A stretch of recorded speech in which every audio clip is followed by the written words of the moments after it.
July 2023 nang magka-high blood pressure ako at age 37. Niresetahan ako ng gamot and I was advised by the doctor na bawal na akong kumain ng mga mafats at ma-oil na mga pagkain.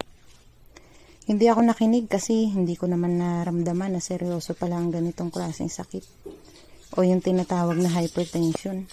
Kaya panay kain ko pa din ng mga bawal kahit na may gamot naman ako na iniinom.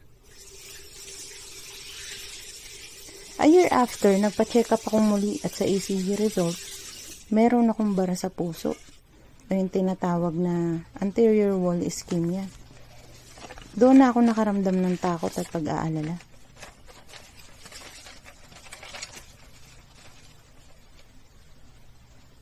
Nagdesisyon na ako na kailangan ko na talaga this time ng disiplina at baguhin ang lifestyle ko sa pagkain para maiwasan na din ang iba pang maaaring maging komplikasyon.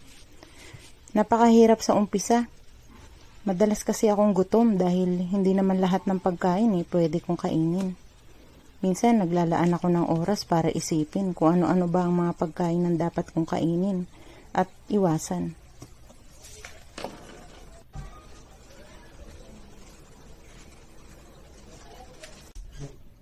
Malaki ang adjustment. Maraming beses akong sumubok at nabigo sa pagbabago ng mga kinakain ko. Pero hindi ko ito sinukuan dahil gusto kong gumaling. Hanggang sa unti-unti ko nang nabawasan ng pagkain na hindi tama. Kalaunan ay nasanay din ako.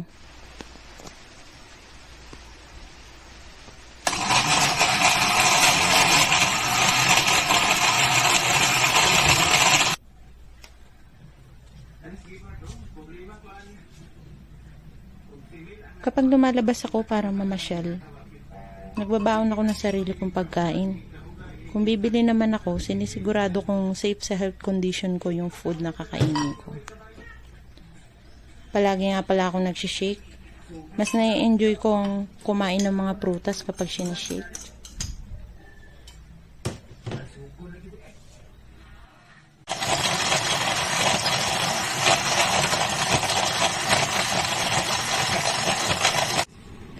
Simula nang magkasakit ako ng hypertension, marami ang nagbago sa akin.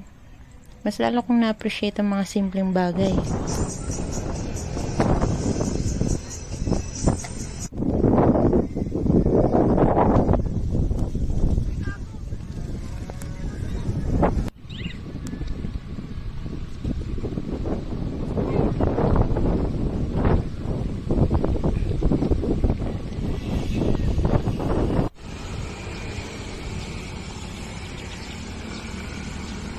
Ganon din ang kalikasan.